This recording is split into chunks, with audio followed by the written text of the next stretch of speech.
Your dog's spinning in circles, barking, zooming, jumping, they're grabbing the lead like it's the best game ever, and you put it down to, well, they're just excited or they're just high energy. But what if all is not as it seems and there's actually something deeper going on? In this episode, we're digging into one of the most misunderstood behaviours in dogs, and once you hear it, you won't look at excitement the same way again.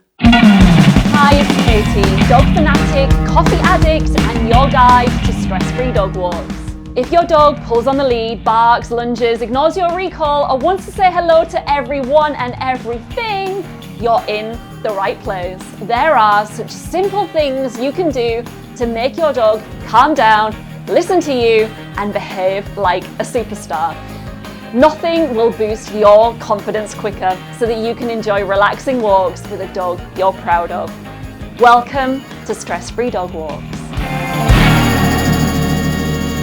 Let's start with this. Excitement is a normal, healthy emotion for dogs. It's normal for them to feel happy, curious, a bit giddy. But here's where it gets tricky. Excitement, stress, frustration, and overwhelm can look very similar on the outside. So are they full of beans or are they full of adrenaline? How can you tell the difference between a just excited dog and one who is overstimulated, overaroused, or overwhelmed? It's very important that you can spot the difference because genuine excitement is healthy and normal, but overstimulation needs your attention before things get worse. That's what we're talking about today, and afterwards, if you need more help figuring this out, I've created a free diagnostic quiz that reveals your dog's unique walking personality. I'll pop the link in the show notes. So here are 3 ways to know whether your dog is genuinely just excited or in an adrenaline-fueled frenzy. Number 1, excitement in a well-balanced, well-adjusted, well-socialized dog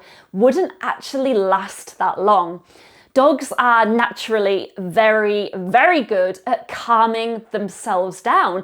They've got an entire toolbox of skills for that, in fact, which I'd love to tell you more about another time. A just excited dog wouldn't be straining and panting and zigzagging and pulling the entire time. They wouldn't be jumping all over visitors or hurling themselves at the vet. They greet people happily and enthusiastically, but they're not losing their mind. A genuinely excited dog, once they've had that moment to greet, to explore, or to move their body, will usually settle. Their tail softens, their movements slow down, and their focus comes back. But with the overexcited dog, it's like they can't switch gears. So that's one clue. If your dog doesn't calm down quickly, it's probably not just excitement, it's a sign that they might be overstimulated, overaroused, overwhelmed. Number 2, genuine excitement has a purpose. When a dog is just excited, their behavior usually has a clear goal. Maybe they want to greet someone, to chase a toy, go for a walk. They're excited about something specific. You can usually tell what that thing is, and remember, they'll calm down quickly again. But overstimulation looks chaotic and random. They're all over the place. One minute they're jumping, and then they're grabbing the lead, then they're sniffing the ground like their life depends on it. It feels frantic and disconnected. That chaoticness is your clue that this isn't just excitement, it's overload. Number 3, another big difference, excited dogs are still thinking.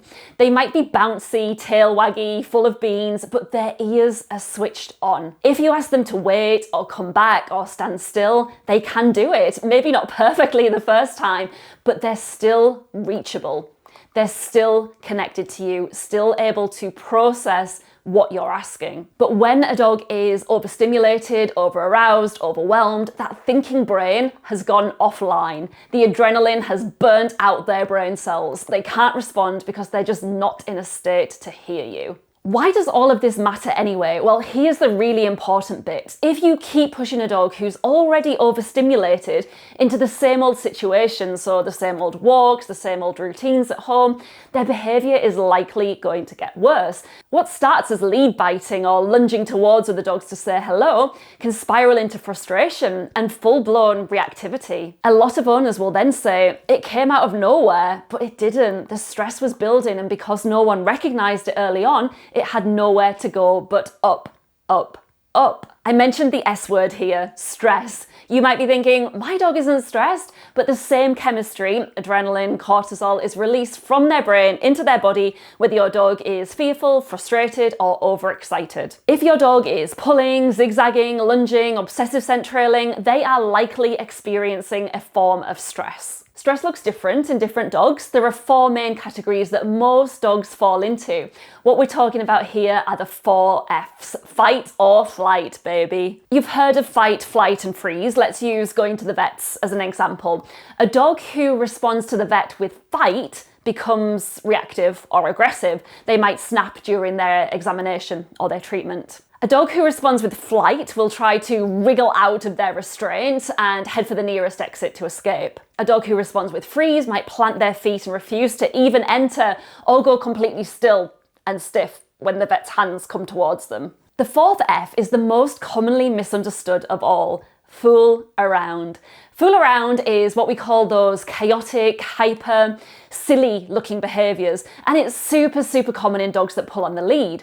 Sniffing like mad, spinning, jumping up, lead biting, zoomies. These dogs are OTT, extra, a lot, and they appear to be just excited. At the vets, they are bounding through the door, jumping up at the reception desk, flinging themselves towards every other dog, cat, and person in the waiting room, knocking over the leaflet display, much to your embarrassment.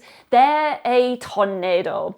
And to the untrained eye, it would be so easy to say, she loves the vets, she gets so excited. But this is a dog who is likely overstimulated, over-aroused, overwhelmed. It's their way of saying, I don't know what to do with all of these big feelings, so I'll do something, anything to release some pressure. So your action point is to identify your dog's unique response. Is it fight, flight, freeze, or fool around? Remember the 3 questions you can ask that help you tell the difference between a dog who is genuinely just excited and one who's fooling around because they're overstimulated, over-aroused, overwhelmed. Number 1, do they settle quickly or do they stay stuck in high gear? Number 2, is their excitement clear and focused or frantic and messy and chaotic? Number 3, are they still thinking and listening, or has their brain gone completely offline? When you know what your dog is really telling you, you can get on the right track with training them instead of going off in the wrong direction and risk making the problem worse. You can't cure something if you've misdiagnosed it. Misdiagnosing overstimulation, labeling it as excitement, is super common. And so I created a dog walking diagnostic to help you figure it out. It's a free quiz that uncovers your dog's unique walking style. There's a link in the show notes. It only takes a few minutes and it could be your first step towards stress-free dog walks. Okay, that's it for now. In the next episode, could the length of your dog's lead be a key ingredient in stress-free walks? We're going to find out. See you then. I'd love to hear how you implement what we discussed today. I'm Katie Gavastapalia and you can connect with me on Instagram at Dogwood Adventure Play or inside Club Dogwood. You'll find show notes and any links I mentioned over at stressfreedogwalks.com. If you found this helpful, please subscribe so that you don't miss an episode, and I'd be super grateful if you could leave a review on Apple Podcasts, please. And if you know another dog owner who could use a dose of calm and confidence in their lives, send them the link to this episode. Sharing is the best way to make the world a better place for the dogs we love so much. Oh, wait. Before you go, I would love to send you a copy of my Calm Canine Blueprint completely free as a gift. All you have to do is like this video, subscribe to the channel, and comment Calm Canine below, because it really helps other dog owners find the support that they need too. The blueprint is my 10-page plan where I'll give you the big picture of everything that's needed to create a calm, relaxed dog. So if you're wondering, yes, I would love to have a chill dog who listens to me, but where do I even start? Well, this is it. This is where you start. It also includes a soothing, calming audio track for you and your dog to listen to together. And so it's ideal for winding down after a stressful day, a difficult walk, or preparing your dog to switch off for the evening. When you're calm, your dog naturally mirrors your energy. It's one of our best audios, but I will unlock access for you for free, along with the entire blueprint. I know, crazy, I know. So just like this video, subscribe to the channel and comment calm canine below. Take a screenshot of your comment and then head over to stressfreedogwalks.com/comment to upload it. And then I'll send you the Calm Canine Blueprint and audio track free. Again, head over to stressfreedogwalks.com/comment to upload your screenshot and get access. Thanks so much for all your support, and I can't wait to hear how the show has helped you.